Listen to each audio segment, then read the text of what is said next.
You think proving everyone wrong is your goal? Good. But first, why you're really here. It's not about silencing the doubters, the teachers who said you'd never make it, the coaches who benched you, the bosses who overlooked you, or the friends who mocked your ambitions. This is about you, the voice in your head that echoes, they might be right, the part of you that's already accepted their labels, the fear that's been hiding behind excuses, waiting for a savior to quiet the noise. Remember, miracles won't silence them. You will, with grit, with sacrifice, with a determination so fierce it reverberates in their souls. When I was 297 pounds working a pest control job for $1,000 a month, no one believed in me. Not my family, not my friends, not even myself. But there was a spark within me, a stubborn, unrelenting spark that whispered, "You're not done yet." So I started running. 3 minutes a day. 3 minutes of pure agony. 3 minutes of neighbors staring, laughing, calling me Fat Albert. And you know what I did? I thanked them. Because their doubt became my fuel. Every sneer, every joke, every "you'll never make it" only added to the fire, turning that small spark into a raging inferno. Here's the truth. Proving people wrong isn't about them. It's about you. It's about waking up at 3 a.m. when the world is still asleep and putting in the work that no one sees. It's about failing a test 10 times and showing up for the 11th. It's about taping up broken feet and running until your legs scream in protest. Why? Because when you're alone in that arena, bloody, bruised, and exhausted, the only voice that matters is the one that says, "I'm still standing." You think this is about ego? Think again. This is about survival. When I went through Navy SEAL Hell Week, 3 times they told me I was too broken, too weak, too ordinary. But being broken isn't a death sentence. It's a badge of honor. Every stress fracture, every sleepless night, every moment I wanted to quit became proof that I was alive. Proof that I could endure the pain. Proof that the only person who gets to define my limits is me. Let's cut to the chase. You're addicted to validation. You crave their applause when you succeed. You want them to cheer when you win. But real power isn't in their approval. It's in their silence. The day you stop needing their validation is the day you become unstoppable. When I graduated SEAL training, the same people who doubted me called me an inspiration. Know what I heard? Nothing. Because by then, I wasn't doing it for them.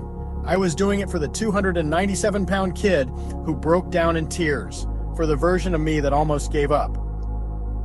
Here's your wake-up call. Proving everyone wrong starts with proving yourself right. Right now, you're trapped in a cage of untapped potential. You've got ideas, dreams, and talents, but you're waiting for permission, for someone to say, "You're ready." Nobody's coming. The world doesn't care about your potential. It cares about your action. So stop waiting. Start building. 1 brick at a time. 1 rep at a time. I didn't learn to swim by dreaming about it. I learned by sinking, over and over, hitting the bottom of the pool, gasping for air, until my brain screamed, "Swim or drown." That's the mindset. You want to silence the doubters? Drown them in your discipline. Outwork their opinions. Outlast their mockery. Outfight their excuses. People ask me, "How do you run on broken legs?" Easy. I don't focus on the pain. I focus on the finish line. I focus on the version of me that's already crossed it. The version that's stronger, prouder, unstoppable. Pain, it's just feedback. Failure, a lesson. Doubt, fuel. You don't conquer the mountain by staring at the summit. You conquer it by climbing, by bleeding, by refusing to look back. And here's the secret they'll never tell you. The world wants you to fail. It's comfortable with your mediocrity, your smallness, your fear. When you rise, you disrupt their comfort. When you grind in the shadows, you force them to confront their own complacency. That's why they'll mock you, dismiss you, try to break you. Let them. Their resistance is your guide. It means you're on the verge of something extraordinary. But this isn't just about grit, it's about transformation. When I lost 106 pounds, I didn't just transform my body, I transformed my soul. I dug deep into the core of who I am and planted a flag that says, "This is mine." You gotta dig too, past the excuses, past the fear, past the lies you've been told. Find your inner strength, plant your flag? Now will you keep letting their words define you? Will you keep letting your own doubts hold you back? Or will you stand up right now and decide, today I become the exception. Today I turn you can't into watch me. Today I stop making excuses and start making history. The journey won't be easy. You'll lose friends. You'll cry. You'll want to quit. You'll want to quit.